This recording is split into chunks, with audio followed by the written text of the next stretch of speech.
ଏଇଠି ମୋ ଝିଅ କେତେ ମନ ଖୁସିରେ ଡିଆଁ ମାରୁଛି କାହିଁକିନା ଆଜି ତାକୁ ଗୋଟେ ବାର୍ଥଡେ ପାର୍ଟିରେ ଯିବାର ଅଛି। ଆଜି ଥିଲା ଏଙ୍କ ସାଙ୍ଗ ପପୁଙ୍କ ପୁଅର ଜନ୍ମଦିନ, ଯେଉଁଠିକି ଯିବା ପାଇଁ ମିଳିଥିଲା ଆମକୁ ଇନଭିଟେସନ୍। ଆଉ ସନ୍ଧ୍ୟାବେଳେ ଆମେ ବାପା ଝିଅ ମା ରେଡ଼ି ହୋଇ ସିଧା ପହଞ୍ଚିଲୁ ବାର୍ଥଡେ ପାର୍ଟିରେ ଯାଇ।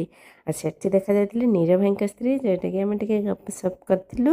ଆଉ ତାପରେ ସିଧା ଯାଇ ପହଞ୍ଚିଥିଲୁ ବାର୍ଥଡେ ବୟ ପାଖରେ ଗିଫ୍ଟ ଦେବା ପାଇଁ। ଆଉ ଏଇଠି ଦେଖନ୍ତୁ ଗିଫ୍ଟ ନେଇଥିବା ଗିଫ୍ଟକୁ ତାଙ୍କୁ ଧରି ଦେଇଥିଲୁ ଆଉ ଟିକେ ଫଟୋ ଭିଡ଼ିଓ ଉଠାଇ ଦେଇଥିଲୁ।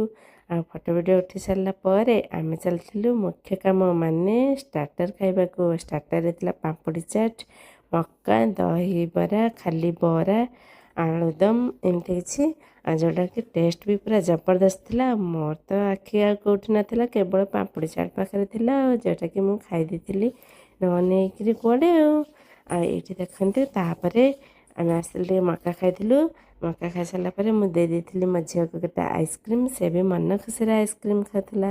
ଆଉ ତାପରେ ତା ବାବାଙ୍କୁ ଥରେ ଦେଇଥିଲି। ଆଉ ମୁଁ ଆଇସ୍କ୍ରିମ୍ଟା ଖାଇପାରିନଥିଲି କାହିଁକିନା ମୋ ଯେହେତୁ ଆଜମା, ଆଉ ତ ମୁଁ ଆଇସ୍କ୍ରିମ୍କୁ ଟିକେ ଆଭଏଡ଼ କରୁଛି, ଖାଉନାହିଁ। ଆଉ ତାପରେ ସିଧା ଚାଲିଥିଲୁ ମେନ୍ କୋର୍ସ ପାଖକୁ। ମେନ୍ କୋର୍ସରେ ସବୁ ସାଧା ଆଇଟମ୍ ଥିଲା କିନ୍ତୁ ବହୁତ ଟେଷ୍ଟ ଥିଲା। ଆଉ ଖାଇ ପିଇ ସାରିଲା ପରେ ଆମେ ଆସିକି ପହଞ୍ଚିଥିଲୁ ବାଛା ଫଟୋ ଉଠାଇବା ପାଇଁ। ଆଉ ଏଠି ଦେଖନ୍ତୁ ଆମର ଫଟୋ ଉଠା କାର୍ଯ୍ୟକ୍ରମ ସରିଲା ପରେ ଆମେ ସିଧା ଆସି ପହଞ୍ଚିଥିଲୁ ଘରେ। ଆଉ ଆପଣମାନଙ୍କୁ ଏତିକି ଅନୁରୋଧ ଯେ ମୋ ଭିଡ଼ିଓ ଯଦି ଆପଣମାନଙ୍କୁ ଭଲ ଲାଗୁଥାଏ ତାହେଲେ ଲାଇକ୍ ସେୟାର ସବସ୍କ୍ରାଇବ୍ ନିଶ୍ଚୟ କରନ୍ତୁ। ରହିଲି, ଜୟ ଜଗନ୍ନାଥ।